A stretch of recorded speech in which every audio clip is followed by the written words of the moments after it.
WWE on Fox was a failure. That is something you are going to hear be kicked around over the next couple of weeks by both analysts and fans alike as we look back at the last 5 years of Friday Night SmackDown on Fox. 5 years of awesome television, 5 years of some bad television, 5 years of a relationship that was never really meant to be what both sides thought it would be. And while the relationship began on really good footing as Fox in 2019 gave WWE a $1 billion contract for Friday Night SmackDown to bring it back to network television and on the biggest network television channel that there was, Fox. And in October of 2019, that became true. And with that, we saw a new focus, a new emphasis put on Friday Night SmackDown. Gone were the days of Vince McMahon treating SmackDown as a B show, recording SmackDown on Tuesdays after Monday Night Raw. But instead, we were in an era where SmackDown was not only a show that WWE put care into, but SmackDown was a show that WWE wanted to position as their flagship. And for the first time in WWE history, it was. That era in 2019, right up until the pandemic, is when Friday Night SmackDown was at its most valuable.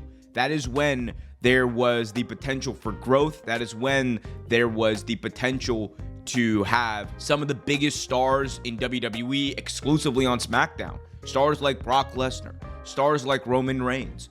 And then you had bringing in stars like Cain Velasquez and others from outside of WWE. It was clear that SmackDown had a new priority put on it. But in the weeks that would follow the premiere episode of Friday Night SmackDown on Fox, we already had heard rumblings that things were not exactly going well behind the scenes. And the one person that a lot of people pointed to at the time was Vince McMahon. It was reported that Vince McMahon had not been showing up to Friday Night SmackDown shows. He had been working remotely. He had not been putting in the care that was once put into that product that made it feel like a flagship. And for Fox, that was a problem. And we began to see some rumblings of discontent amongst people at Fox. And if we fast forward to the pandemic, things only got worse, as not only did WWE lose out on the live crowd aspect of the show, which is a staple of professional wrestling television and something that fans at home really need more than you would think in order to get into the show, but you also had this coinciding with WWE's worst year creatively. Some of the worst television, some of the worst storylines, some of the worst things that WWE has ever put out on television were during this year.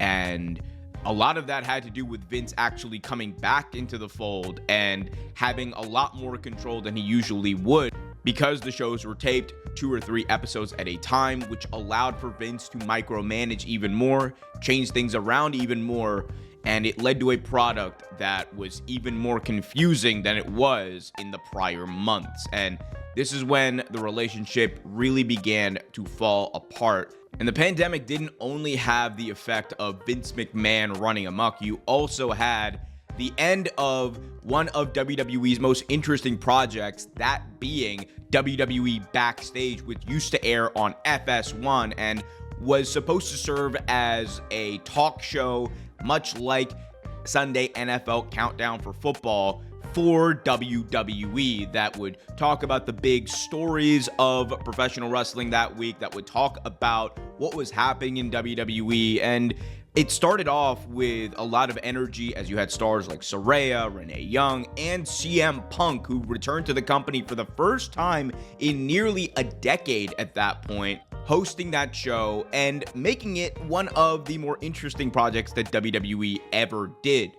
But when the pandemic came around, ratings for that show dipped and it eventually ended up getting canceled. You combine that, though, with the real kicker, which was the ratings. And if we look at a chart that goes over the ratings for Friday Night SmackDown on Fox, you can see from that first episode, there were high expectations. That first episode of Friday Night SmackDown on Fox garnered 3.8 million viewers, which was the highest that SmackDown had had in years. And then we saw a significant drop-off. And now, while there was a drop-off that was to be expected, it wasn't a problem because the idea was to help establish SmackDown as an even bigger entity on the biggest channel in the United States. However, again, that's not what happened. Instead, we saw ratings decline. We saw the ratings kind of fall into a place where they were hitting right around 2 million, 2.3 million, and that's what they ended up averaging out to in the last couple of years of the deal, which was a far cry from what Fox executives expected.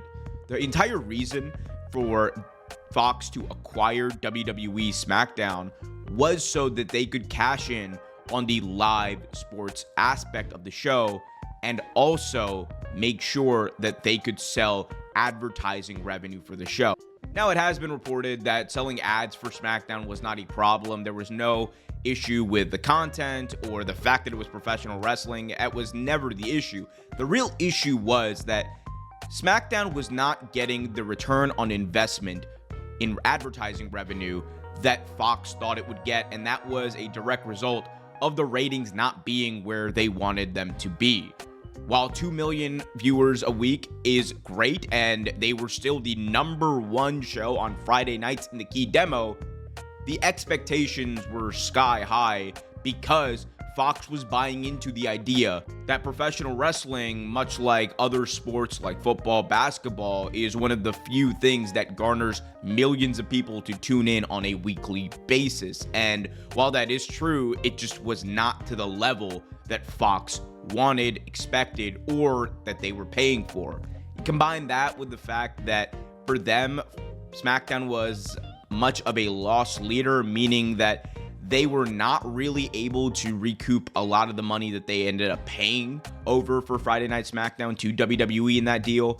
And then when you take into account the fact that they couldn't even use Friday Night SmackDown as a lead-in to another Fox original programming, as at 10 p.m. on Fridays, all local stations host their local regional news broadcast. There wasn't even a way for Fox to cash in on the 2 million people that were tuning in to try to get them interested in a new show. So overall, with Fox on WWE, you had the issue of Vince McMahon first deprioritizing SmackDown, then putting way too much thought, way too much energy, and way too much confusion into the show, which led to ratings taking a massive dip during COVID, which also led to the strained relationship and why Friday Night SmackDown is still not on Fox. Fox was not even willing to offer what USA paid, which was a nominal increase to $1.4 billion compared to the $1 billion that Fox was paying. And with all of that, I think we can agree that while SmackDown itself as a show was the highest rated wrestling show that there was from a viewership standpoint, it still wasn't what Fox wanted it to be. It wasn't what Fox paid for it to be. And in that light, you can consider Friday Night SmackDown on Fox a failure.